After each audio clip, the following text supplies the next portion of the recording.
Okay, வணக்கம் அண்ணா. வணக்கம் வணக்கம். இந்த கால பகுதியிலே உங்களுடைய பிஸியான ஷெடியூல்லே நாங்கள் கேட்ட உடனே ஓமன்னு சொல்லி இந்த டைம் ஒதுக்கி தந்ததுக்கு முதல் கணமாக உங்களுக்கு நன்றி சொல்லுகிறோம். நாங்கள் தொடர்ச்சியாக கேள்விகளுக்கு போகிறோம். இந்த முறை நீங்கள் உள்ளூராட்சி தேர்தலிலே களமிறங்கி முதல் தடவையாக இறங்கியிருக்கீர்களா? முதல் தடவையாக களமிறங்கி முதல் தடவையாகவே வெற்றியும் பெற்றிருக்கிறீர்கள். இதையிட்டு நீங்கள் என்ன நினைக்கிறீர்கள், என்ன சொல்ல வருகிறீர்கள்? இது மக்களிட முடிவு. மக்கள் நாங்கள் சொந்த முறையில் செயற்படுறதால தான் இந்த மக்கள் தீர்மானிச்சிருக்கிறார்கள் வெள்ள வைக்கணும் என்றது அதனை விட்டு காட்டியிருக்கிறார்கள். அது உங்களை பற்றியான ஒரு அறிமுகத்தை உலக மக்களுக்கு, உலக வாழ் தமிழர்களுக்கு கூறுங்கள். எனது பேர் வின்சென்ட் டி போல் டக்ளஸ் போல். படித்த நகரத்திலே முனை கிராமத்திலே வசித்தேன். 2009 பிற்பாடு தமிழ் தேசிய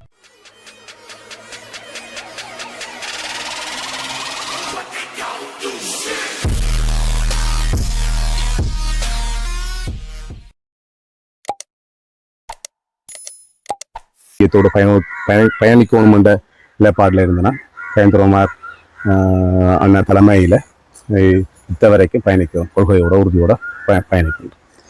இந்த முதல் தடவையாக அரசியலுக்கு இறங்கும் போது அல்லது முதல் தடவையாக இந்த தேர்தலை நீங்கள் சந்திக்கிற போது உங்களுக்கு எவ்வளவு உங்களுடைய வீட்டில் இருந்தும் சரி, அல்லது உங்களுடைய உறவுகள்கிட்ட சரி, அல்லது உங்களுடைய சமுதாயத்திலிருந்து அல்லது உங்களுடைய கிராமப்புறத்திலிருந்தும் சரி, எவ்வளவு ஆதரவுகள் கிடைத்தன? கிராமப்புறத்திலிருந்து 175% ஆதரவு கிடைத்து, அதை விட நான் அடுத்த நகரம் என்ற ரீதியில் நகரத்தில் கூடுதலான ஆதரவு நமக்கு கிடைத்தது. கூடுதலாக கிடைத்திருக்கிறது. அந்த வகையிலே மக்கள், நீங்கள் நேரடியாக கட்டாயம் இந்த தேர்தலுக்கு முன்னர் மக்களுடைய நேரடியாக போய் பார்வையிட்டிருப்பீர்கள். மக்கள் உங்களுடைய நகரப்புற மக்கள் பருகிற அவலங்களையும் கஷ்டங்களையும் நேரடியாக போய் பார்த்திருப்பீர்கள். அந்த வகையிலே தற்போது எங்களுடைய மக்கள் என்ன சொல்லன்னா துன்பங்கள் எல்லாம் அனுபவித்துக் கொண்டிருக்கிறார்கள். மக்கள் இப்போது பொருளாதாரத்தில் சரியாக கரையோர பகுதியை முதற்கட்டம் என்றால் கடல் சார்ந்து தான். இப்போது இந்தியன் ரோலர் பிரச்சனை இதால் பொருளாதார ரீதியில் பாதிக்கப்பட்டிருக்கார்கள். அதை விட சட்டவிரோதமான சுருக்கு வெள்ள தொழில், சட்டவிரோத தொழிற்பாடுகளாலேயும் சரியாக பாதிக்கப்பட்டிருக்கார்கள் மக்கள். நன்றிகள். நீங்கள் இப்போது பிரதேச சபையிலே, நகர சபையிலே ஆட்சி அமைக்கப் போகிறீர்கள் என்று நான் நினைக்கின்றேன். ஆட்சி அமைப்பதற்கு எங்களுடைய வாழ்த்துக்களையும் தெரிவித்துக் கொள்கிறோம். அந்த வகையிலே நீங்கள் ஆட்சி அமைப்பிகளாக இருந்தால் எங்களுடைய மக்களுக்கு என்னெல்லாம் பிரச்சனைகளை தீர்க்கக்கூடிய மாதிரி இருக்கும்? இந்த சுருக்கு வேலைக்கு ஒரு முற்றுப்புள்ளி வைக்கக்கூடிய மாதிரி இருக்கும். அதுக்கும் இந்த நகர சபைக்கும் எந்த விதமான சம்மந்தம் இல்லை. இது தேசிய பிரச்சனை இல்லை. நீங்கள் நகரபிதாக இருந்தால், நகரபிதாவாக வரும் பட்சத்தில் இதை உங்களோட தலைமையாக்கி இதை கொண்டு சென்று, இவ்வளவு காலமும் உங்களுடைய பிரச்சனைகளை கொண்டு செல்வதற்கு ஆட்கள் இல்லை. தற்போது உங்களை மக்கள் களமிறங்கி இருக்கிறார்கள். அந்த வகையில இதை நீங்கள் தலைமையிடம் எடுத்து சொல்வீர்களா? நிச்சயமாக சொல்லுவேன். இதற்கு முன்பும் நாங்கள் எடுத்து சொல்லிக் கொண்டாந்துருக்கிறோம். எமது குரலாக கேந்திரமான பாராளுமன்றத்தில் ஒழித்துக் கொண்டான் இது சம்பந்தமாக நேற்றைய நாளிலுமே நாங்கள் பார்க்கக்கூடிய கௌரவ பாராளுமன்ற உறுப்பினர் எங்களுடைய கஜேந்திரகுமார் பொன்னம்பலம் அவர்கள் நேற்றைய நாளிலே இந்த காணி சம்பந்தமான பிரச்சனைகளையும் மிகவும் தீவிரமாக பாராளுமன்றத்திலே அவருடைய குரல் ஓங்கி ஒழித்திருந்தது. அந்த வகையிலே இவர் கூறுகிற தேங்க்யூ honorable deputy speaker. கடந்த மார்ச் மாதம் 28ஆம் தேதி அரசாங்கம் ஒரு வர்த்தமானி அறிவித்தலை வெளியிட்டிருக்கின்றது. விசேஷமாக வடமாகாணத்தை சார்ந்த 4 மாவட்டங்களிலே யாழ்ப்பாணத்தில் 3669 ஏக்கரும், முல்லைத்தீவை சார்ந்த 1703 ஏக்கரும், கிளிநொச்சியை சார்ந்த 515 ஏக்கரும், மன்னாரை சார்ந்த 54 ஏக்கரும், மொத்தம் 5941 ஏக்கர் காணிக்குரிய அந்த குறிப்பிட்ட பிரதேசங்களுக்குரிய இருக்கக்கூடிய தனியார்கள் தங்களுக்குரிய காணி உறுதிகளை உறுதிப்படுத்தாத பட்சத்தில் தாங்கள் அந்த குறிப்பிட்ட பிரதேசங்களுக்கு உள்ளே இருக்கக்கூடிய காணிகளை அரசு காணிகளாக பிரகடனப்படுத்த போகிறார்கள் என்று அந்த வர்த்தமானியிலே குறிப்பிட்டிருக்கின்றது. கௌரவ பிரதி சபாநாயகர் அவர்களே, உங்களுக்கு நன்றாக தெரியும், இன்றைக்கு இருக்கக்கூடிய நிலைமையிலே தமிழ் மக்களுடைய சனத்தொகை எடுத்துக்கொண்டால் தாயக நிலப்பரப்பிலே என்றால் வடகிழக்கு தமிழர் தாய நிலப்பரப்பிலே வாழ்ந்து கொண்டிருக்கக்கூடிய தமிழ் மக்களுடைய சரிசமமான சனத்தொகை இன்றைக்கு வெளிநாடுகளுக்கு புலம்பெயர்ந்த தமிழ் மக்களாக வாழ்ந்து கொண்டிருக்கிறார்கள். அவர்கள் இந்த தீவை விட்டு வெளியேறின பொழுது அவர்களுடைய உயிர் அச்சுறுத்தல் காரணமாகத்தான் அவர்கள் வெளியேறினவர். அவர்களுடைய அனைத்து சொத்துக்களையும் விட்டு சில இடங்களில், பெரும்பான்மையான இடங்களிலே உண்மையிலே சட்டவிரோதமாக அந்தந்த நாடுகளுக்கு நுழைஞ்சதே சட்டவிரோதமாக நுழைஞ்சு அசைலம் கேட்குற அளவுக்கு தான் நிலைமை இருந்தது. ஆக இன்றைக்கு அந்த மக்கள் என்றால் தமிழ் மக்களுடைய ஈழத்தமிழர்களுடைய சனத்தொகைன்ற அறவாசி இன்றைக்கு புலம்பெயர்ந்த தமிழ் மக்களாக வெளிநாடுகளில் வாழ்ந்து கொண்டிருக்கிறார்கள் என்றால் இந்த காணிகளுடைய சொந்தக்காரர்கள் எந்தளவு தூரத்துக்கு அந்த வெளிநாடுகளில் வாழ்ந்து கொண்டு திரும்ப முடியாத ஒரு நிலைமையிலே இருக்கிறார்கள்ன்றதை நீங்கள் விளங்கிக் கொள்ளலாம். அது மட்டும் இல்லாமல் அந்த வெளிநாட்டில் வாழுகின்ற மக்களுக்கு தங்களுடைய காணிகளை உறுதிப்படுத்த முடியாத ஒரு நிலைமையும் கணிசமாக இருக்குது. அது இதுக்கு முதல் இருந்த அரசாங்கங்கள் ஏற்றுக்கொண்டு உண்மையிலே இந்த போர்க்காலத்திலே அந்த வெளிநாட்டில் வாழுகின்ற மக்களுடைய காணிகளிலே சட்டவிரோதமாக அவர்களுடைய அந்த காணிகளில் குடியேறி இருந்த இங்கே வாழ்ந்து கொண்டிருந்த மக்கள் பிரிஸ்கிரிப்ஷன் ரைட்ஸை கிளைம் பண்ண முடியாத வகையில் அந்த சட்டத்தை தடுத்து வச்சிருந்தது. ஏனென்றால் அந்தளவு தூரத்துக்கு அந்த புலம்பெயர்ந்த தமிழ் மக்களுடைய காணிகளுக்கு பாரதூரமாக அநீதிகள் நடைபெறும் என்ற அடிப்படையில் தான் அதெல்லாம் நிப்பாட்டப்பட்டிருந்தது. அந்தளவு தூரத்துக்கு ஒரு பிரச்சனை இருந்ததே. இந்த அரசாங்கம், இதுக்கு முதல் ஆட்சி செய்த அரசாங்கங்களை இனவாதிகள் என்று சொல்லுவார்கள், அவர்களே அதை விளங்கி கொண்டு அதை தடுத்து நிப்பாட்டினார்கள். அந்தளவு தூரத்துக்கு ஒரு பிரச்சனை இருக்கின்றதை விளங்கி கொண்டார்கள். இன்றைக்கு இந்த அரசாங்கம் பயங்கரவாத தடுப்புச் சட்டத்தை நீக்காமல் பயங்கரவாத தடுப்புச் சட்டத்தை அமுல்படுத்தி கொண்டிருக்கிறார்கள். அப்படிப்பட்ட ஒரு சூழலில் அந்த காணி உரிமையாளர்கள் இங்கே இந்த 3 மாதத்துக்குள்ளே தங்களுடைய காணிகளை உறுதிப்படுத்த முடியாத ஒரு நிலைமை தான் இன்றைக்கு இருக்கின்றது. அது மட்டுமல்ல, இது புலம்பெயர்ந்த தமிழ் மக்களை பற்றி கதைக்கிறோம். இங்கே வடகிழக்கிலே தமிழர் தாயகத்தில் வாழுகின்ற மக்களும் கூட, அவர்களுக்கும் கூட கணிசமானோர் அந்த உரிமையை கோரக்கூடிய நிலையிலே இருக்கக்கூடிய இடத்திலேயும் அவர்கள் பல தடவைகள் இடம்பெற வேண்டி மல்டிபிள் டிஸ்பிளேஸ்மெண்ட்ஸ் போர் காரணத்தினால எத்தனையோ தடவைகள் தங்களுடைய அனைத்து சொத்துக்களையும் விட்டு ஓட வேண்டி வந்தது. அப்படிப்பட்ட ஒரு நிலையிலே நான் கேட்கிறேன், இந்த காணிகளை உறுதிப்படுத்த சொல்லி 3 மாதம் கொடுப்பது இது ஒரு ஏற்றுக்கொள்ளக்கூடிய ஒரு விடயமா?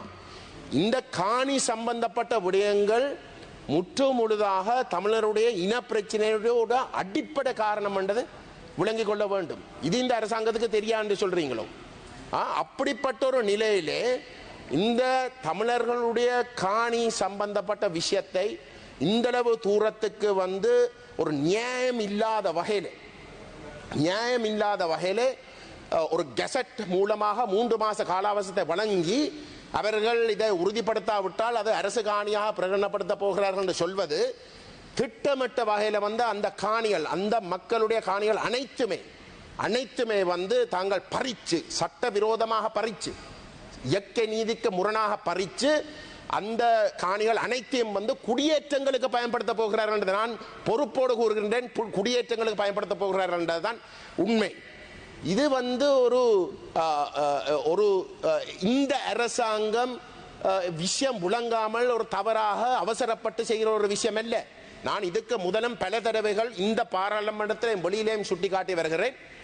இன்றைக்கு வடகிழக்கிலே இருக்கக்கூடிய இராணுவம் மற்றது முப்படைகள் முழுக்க அங்கே வாழுகின்ற தமிழ் மக்களை எதிரி என்ற கண்ணோட்டத்திலே தான் அவர்களை பார்க்கிறார்கள். அந்த வகையிலே இந்த அரசாங்கமும் மட்டுமில்லை, இதுக்கு முதல் இருந்த அரசாங்கங்களும் அந்த தமிழ் மக்களுடைய உரிமைகளை அவர்கள் அங்கீகரிக்க தயார் இல்லை என்றால் அந்த மக்கள் எதிர்காலத்திலேயும் ஒரு 30 வருஷமாக ஆயுத ரீதியாக போராடி அந்த போராட்டம் மௌனிக்கப்பட்டிருந்தாலும் கூட எதிர்காலத்திலேயும் அந்த அந்த மக்களுடைய உரிமைகளை அங்கீகரிக்க தயாரில்லை என்றால் அந்த மக்கள் திரும்பவும் சில வேளையில வந்து போராடுவதற்கு முயற்சிக்கலாம் என்ற காரணத்தினாலே அந்த பயத்தாலே திட்டமிட்ட வகையில வந்து இந்த கரையோர பிரதேச அனைத்தையும் தமிழர் தாய நிலப்பரப்பில் இருக்கக்கூடிய கரையோர பிரதேசம் முழுவதையும் சுவீகரிக்கிறதுக்கான திட்டம் தான் நடக்கிறது. அது எந்த அடிப்படையில் என்றால் முதல் போர்க்காலத்திலே அந்த மக்களுக்கு கடத்தொழில் செய்ய முடியாத ஒரு நிலைமையை ஏற்படுத்தி முற்று முழுதாக ஒரு பொருளாதார தடை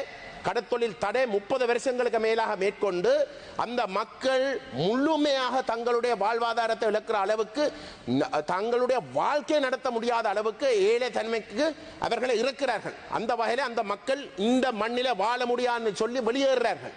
அந்த மக்கள் தான் இன்றைக்கு புலம்பெயர்ந்த தமிழ் மக்களாக வந்து வெளிநாடுகளில் போய் சென்றிருக்கிறார்கள். ஆகவே அந்த சுவீகரிப்பு திட்டமிட்ட வகையில் அவர்களுடைய பொருளாதாரத்தை அழிப்பதின் ஊடாக நீங்கள் ஏற்கனவே போர்க்காலத்தில் செய்தீர்கள். இதுதான் மிச்சம். இன்றைக்கு நீங்கள் நடத்த போறது இதுதான் மிச்சம். அந்த மக்களுடைய நிரந்தரமாக தங்களுடைய உரிமைகளை தங்களுடைய காணிக்குரிய மண்ணுக்குரிய அந்த அடையாளங்களை இல்லாமல் செய்து அவர்கள் பறிக்க போற ஒரு வேலை திட்டம் இன்றைக்கு இந்த அரசாங்கத்தால் செய்து. யார் இந்த அரசாங்கம்? இதுக்கு முதலில் இருந்த ஆட்சியில் இருந்தவர்கள் அனைவரும் சிங்கள கட்சிகள் அனைத்தும் தமிழர்களுக்கு எதிராக ஒரு இனவாதத்தை கேட்கிறவர்கள், அவர்கள் பிழையானவர்கள், தாங்கள் தான் புனிதவானவர்கள் என்று சொல்லி இன்றைக்கு ஆட்சிக்கு வந்தவர்கள் தான் இந்த அநியாயத்தை செய்ய போகிறார்கள் என்றதை நான் பொறுப்போடு சொல்றேன். கௌரவ பிரதி சபாநாயகர் அவர்களே, இது வெறுமனே வந்து தமிழர்களை குறிவைக்கிற ஒரு விஷயம் மட்டுமல்ல, இது திட்டமிட்ட வகையிலே வந்து தமிழ் பேசும் மக்களை குறிவைக்கிற ஒரு விஷயமாக மாறும். நீங்கள் வேண்டுமென்றால் எழுதி வையுங்கள். இது இன்றைக்கு வடமாகாணத்தை குறிவைக்கிற ஒரு விஷயம். இது கிழக்கு மாகாணத்துக்கும் போகும். ஏன் இது நடக்குது என்றால் ஒன்றில் இந்த அரசாங்கத்துக்கு முதுகெலும்பு இல்லை. இந்த இராணுவத்துடைய தமிழ் விரோத செயல்பாடுகளை நிப்பாட்டுவதற்கு இவர்களை தடுத்து முற்று முழுதாக இந்த இராணுவத்துடைய மனோநிலை மாற்றி அமைக்கிறதுக்கு இவர்களால் இயலாது. அல்லது இவர்கள்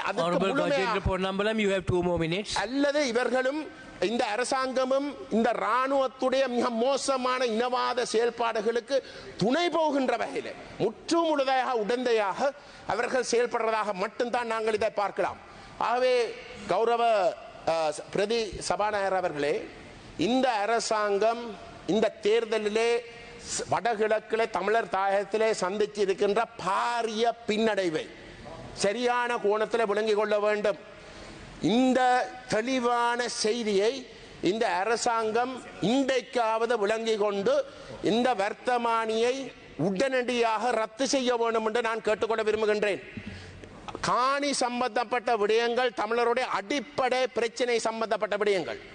இதில் வந்து தமிழ் தலைவர்களோடு ஒரு இணக்கப்பாட்டுக்கு வராமற் ஒரு தலைபட்சமாக நீங்கள் இதை செய்தீர்களாக இருந்தால் நீங்கள் திரும்ப வந்து வடக்கிலையும் கிழக்கிலையும் இருக்கக்கூடிய தமிழ் மக்கள், நான் கூடுதலாக சொல்றேன் தமிழ் பேசும் மக்கள் என்று, இந்த தமிழ் பேசும் மக்களுக்கும் தெற்கிலே இருக்கக்கூடிய சிங்கள மக்களுக்கும் இடையிலே வரக்கூடிய நல்லிணக்கத்துக்கு நீங்கள் முற்றுப்புள்ளி வைக்கின்ற ஒரு விடயமாகத்தான் இதை பார்க்க வேண்டும். நீங்கள் இதை வாபஸ் பெராட்டி நீங்கள் அந்த மக்களுக்கும் தெற்கில வாழுகின்ற சிங்கள மக்களுக்கும் வரக்கூடிய நல்லிணக்கத்துக்குரிய வாய்ப்புகளே முற்றுமுழுதாக இருக்கின்ற வகையில் தான் நீங்கள் இந்த செயல்பாடுகளை முன்னெடுக்கிறீர்கள் என்றதை நான் இன்றைக்கு எச்சரிக்க விரும்புகின்றேன். தயவு செய்து இதை நீங்கள் ஒரு சின்ன விஷயமாக எடுத்துக்கொள்ளாதீங்கள். காணி என்றது ஒரு இனத்துடைய ஒரு மனுஷருடைய அடிப்படை தேவை. நீங்கள் முற்று முழுதாக ஒட்டுமொத்த தமிழினத்தையும் வந்து நீங்கள் எதிரியாக்க போறீர்கள் என்றதையும் நான் திட்டவட்டமாக சொல்ல விரும்புகின்றேன். தயவு செய்து இந்த அரசாங்கம் அந்த வர்த்தமானியை உடனடியாக வந்து ரத்து செய்ய வேண்டும் என்று கேட்டுக்கொள்கின்றேன். Honorable Vasantha Samarasinga, you have 12 minutes. மாதிரி தான் இந்த சுருக்கு வேலை பிரச்சனைகளும் அட்டை பிரச்சனைகளால் இவங்களுடைய மக்கள் வாடுகிறார்கள். அதையும் இவர் கூறுகிறார், தாங்கள் அதையும் ஒரு கவனத்துக்கு எடுத்து செல்வோம். மேலும் கூறுங்கள், நீங்கள் தற்போது நகர சபைக்கு ஆட்சி அமைப்பதாக இருக்கிறீர்கள். அந்த ஆட்சி அமைப்பதற்கு உங்களுக்குரிய சீட் காணுமா? ஆசனங்கள் போதுமாக? நாங்கள்தான் முன்னிலையில் இருக்கின்றோம். 5 ஆசனங்களை வைத்திருக்கின்றோம் நேரடியாக வின் பண்ணி. 2வது இடமாக தமிழரசு கட்சி 4 ஆசனங்களையும், விநாயக் கூட்டணி 2 ஆசனங்களை, ஈழ விநாயக் கட்சி 1 ஆசனத்தையும், என்பிபி 2 ஆசனங்களையும், சுயேட்சை அர்ச்சனா குழு 1 ஆசனத்தையும், இது வந்து கூட்டு முயற்சி. கூட்டு முயற்சியாக போறதுக்கு வந்து தலைமை தான் இது முடிவெடுக்க வேண்டும். கூறுங்கள், நீங்கள் இது ஒரு வித்தியாசமான கேள்விதான். நீங்கள் உங்களுக்கு ஆட்சி அமைக்கும் பட்சத்தில் அங்கால 7 இங்கால 7 என்று வரும் பட்சத்தில் நீங்கள் டாக்டர் அர்ஜுனாவுடன் கூட்டு சேர்வதற்கு ஏதாவது ஐடியா இருக்கா, நிலைப்பாடுகள் இருக்கிறதா? அர்ச்சனா வந்து சொல்லியிருக்காரு, மீடியாவிலே சொல்லியிருக்காரு, நாங்கள் கைந்துறமாரி அன்னைக்கு அதை தெரிவிப்போம் என்று. நாங்கள் மேற்கொண்டு இது சம்பந்தமாக கலந்துரையாடவில்லை. தலைமை தான் இது சம்பந்தமாக முடிவெடுக்க. ஓகே, அடுத்த கட்டமாக கூறுங்கள். நீங்கள் ஆட்சிக்கு வரும் பட்சத்தில், நீங்கள் ஆட்சி அமைக்கும் பட்சத்தில், உங்களுக்கு தெரியும் 2009ஆம் ஆண்டுக்கு பிறகு யுத்தம் மௌனமைக்கப்பட்ட பிறகு எங்களுடைய போராளி, அதாவது யுத்தத்தாலே பாதிக்கப்பட்ட மாவீரர்கள், போராளிகள் குடும்பங்கள், அதாவது போராளிகள் விதவை பெண்களை நிறைய பேர் எங்களுடைய பிரதேசத்தில், உங்களுடைய பிரதேசத்திலே இருக்கிறார்கள். அவர்களுக்கான ஒரு வாழ்வாதார நடவடிக்கைகள், வெறுமனவே 5 கிலோ மாப்பக்கெட்டையும் அல்லது 10 கிலோ மாப்பக்கெட்டையும் அல்லது இந்த மாசம் சாப்பிடக்கூடிய அளவு ஒரு வாழ்வாதாரத்தை செய்யாமல், கடந்த அரசாங்கங்கள் மாதிரி இருக்காமல், உங்களுடைய ஆட்சியிலே நீங்கள் இந்த நகர பிதாவாக இருக்குமாக பட்சத்தில் அவர்களுக்கு என்ன வாழ்வாதாரத்தை விட்டு செல்ல போகிறீர்கள்? சுய தொழில் முயற்சி நகரசபையினாலே பட்ஜெட் இதில் வந்து நிதி ஒதுக்கும் பட்சத்தில் முன்னுரிமை அடிப்படையில் அதை செய்வோம்.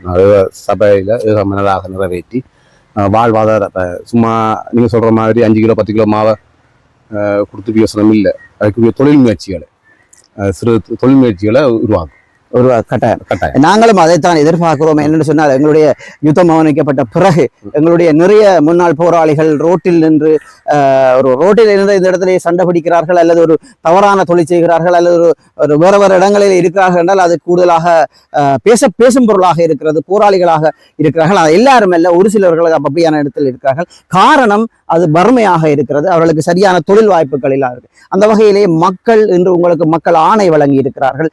நீங்கள் மக்களாலே ஒரு அமர்த்தப்பட்டவர்களாக இருக்கிறீர்கள். மக்கள் இனிமேல் இன்றிலிருந்து நீங்கள் மக்கள் தலைவர்களாக இருக்க போகிறீர்கள். அந்த வகையிலே மக்களுக்கு நீங்கள் ஒரு மாபெரும் தொண்டர்களாக இருக்க வேண்டும் என்று கேட்டுக்கொண்டோம். இந்த நேரத்தில் இவ்வளவு ஒரு பிஸியான ஷெட்யூலே எங்களுடன் இணைந்தமைக்கு மீண்டும் ஒரு நன்றி கூறி விடைபெறுகிறோம். நன்றி.